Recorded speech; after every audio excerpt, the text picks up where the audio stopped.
Let's talk about dopamine.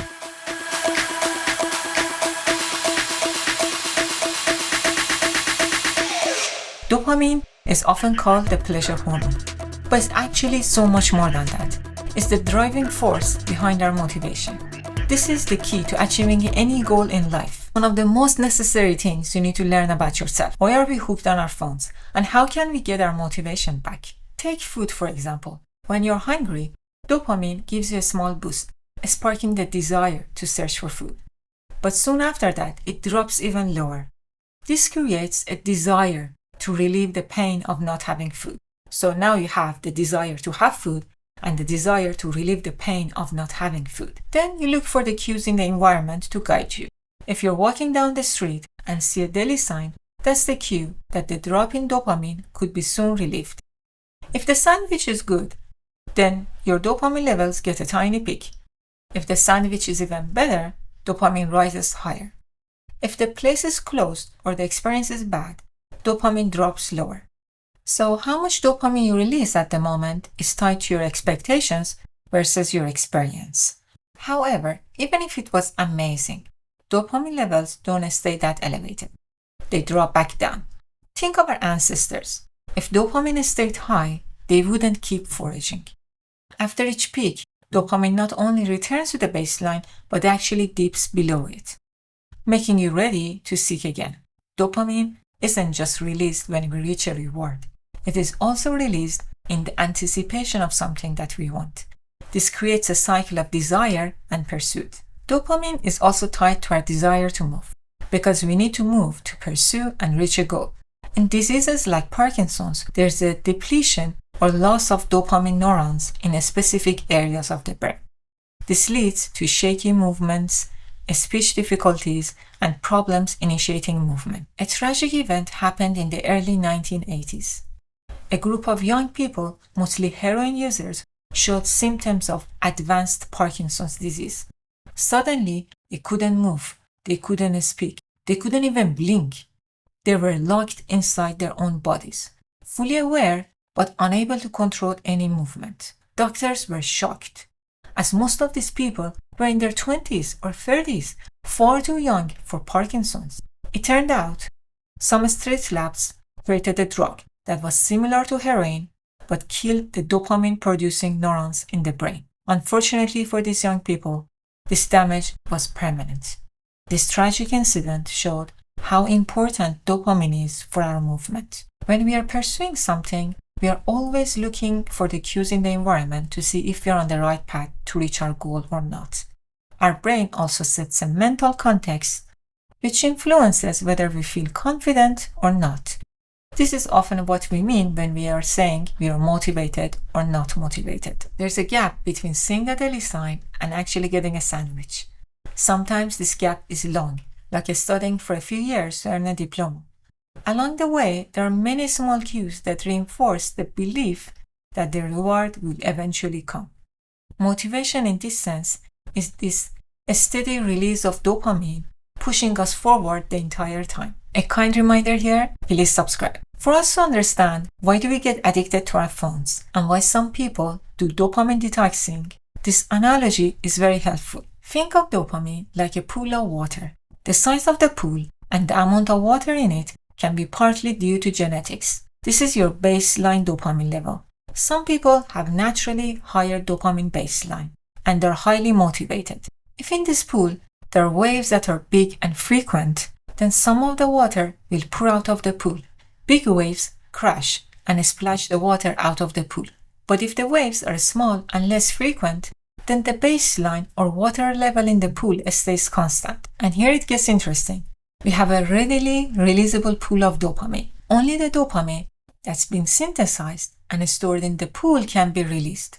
It's like ordering a product. If it is out of stock, it cannot be shipped. When dopamine levels spike, they deplete this pool. Dopamine goes out of stock and it cannot be refilled instantly. Therefore, there isn't enough dopamine available to maintain the baseline and people feel low. So, when there is a peak, there is also a bottom. Peaks in dopamine also come with a trough that dips below the baseline. Activities or substances can cause a wave raising dopamine levels above the baseline. Chocolate raises dopamine about 1.5 times the baseline. Cocaine, 2.5 to 3 times. Methamphetamine or meth causes a massive increase, raising dopamine 10 times above the baseline. Substances like cocaine cause a dramatic and super fast dopamine peak. The short gap between taking cocaine and reaching that high teaches the brain that cocaine equals instant high and energy. This reinforces a strong reward circuit. So why would a cocaine user would have any motivation to go after a 3-year diploma or a fitness plan? The short gap between desire and getting high that cocaine created makes it very hard to pursue anything that takes longer. That's why addiction can be also defined as a progressive narrowing of the things that bring someone pleasure, leaving the person focused on only one activity or substance. A stimulus like cocaine creates a massive and rapid dopamine rise. Then once the effect wears off, there's an equally intense drop below the baseline. This drop below the baseline creates a craving for more and a vicious cycle. Over time, the dopamine peaks from cocaine use gets lower and lower because there is no more water in the pool to rise and splash out. The pool is getting empty, and the lows are getting deeper and lasting longer. That's how addiction shifts from pleasure to pain. Some addictions require 30 days of complete abstinence to refill the dopamine pool. Some addictions need a gradual reduction to manage the withdrawal symptoms. And some addictions, like video games, can be managed by setting limits on time and place. Unlike substances, things like exercise, studying, or playing video games are subjective. The release of dopamine depends on how much the person enjoys them. Your experience of anything is going to depend on your prior experiences of other things and how much dopamine those released. That's why those highly savory foods make vegetables taste less good for a while. All it takes is a short period of time of not consuming any highly palatable foods, and suddenly broccoli tastes very well. This just speaks to the fact that dopamine is the universal currency of measuring pleasure. An activity is measured based on not only what you're experiencing in that activity, but also what you experienced in other activities and the days before. That's why things like porn that are too intense can negatively impact your real relationships. Big dopamine release not only empties our pool and makes it harder for us to have another peak, but also makes everything fade in comparison. We need enough water in the pool to begin with. These are a few tools to increase the baseline. Get enough quality sleep, get some morning sunlight, and avoid bright lights late at night. Do some cardiovascular and strength training, ideally 5 days a week. A cold shower for 30 seconds to 2 minutes or a cold plunge up to the neck increases dopamine baseline for a few hours and induces calm and focus. Do it early in the day and not after your gym, because it will stunt your gains. Ease into it every day. Don't do very cold on the very first day. That can create a shock.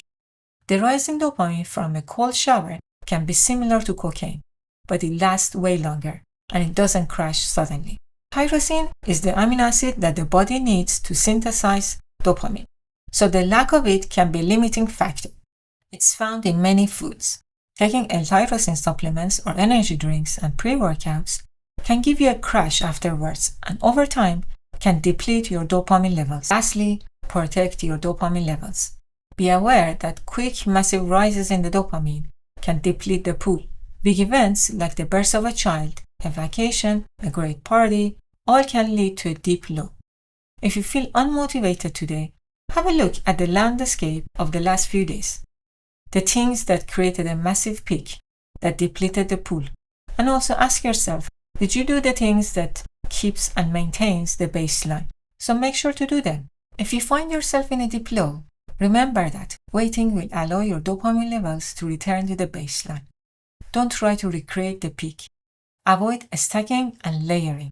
This means be mindful of how many dopamine-releasing activities or substances you're combining, especially with things that you already enjoy doing and you're doing them regularly. Otherwise, you may lose the intrinsic motivation for those activities, and you may not enjoy them as much anymore. If this happens, take a break. It will eventually come back. For example, having caffeine before the gym, supplementing with L-tyrosine, then listening to the music you like, then doing the exercises you love. All of this is layering dopamine releasing stuff. And overdoing them may reduce your motivation for the activity. Don't spike the dopamine prior to the effort, and don't spike the dopamine after the effort. Learn to spike the dopamine from the effort itself. When we focus only on the grade, on the trophy, on the win, you undermine the whole process. In those moments of the intense friction, you tell yourself, this is very painful, but I'm doing it by choice, and I do it because I want to do it. David Goggins is a really good example of this. This is the beauty of dopamine, that it is subjective, and it is not only attached to the more primitive stuff like food. It is also attached to the things that we decide are good for us. So telling yourself that exercise or fasting or studying are good for you, that will actually reinforce this, and you get the enjoyment out of the hard work. This doesn't mean you cannot reward yourself. Of course, you can reward yourself or your child, but keep it occasional. Make it a special surprise, and don't attach it to the outcome every time. And as a last tip, if you're in a deep low, especially if you're procrastinating and you feel that studying is very painful, then get yourself into a deeper pain to create a rebound. That means something that is safe but really sucks, like a cold shower. By pain, we mean limbic friction. If you want to know more about that, watch the video that I made about David Goggins. There's a free way to support my work, and that's by subscribing and sharing this with your friends. Thank you for watching, and I see you in the next one.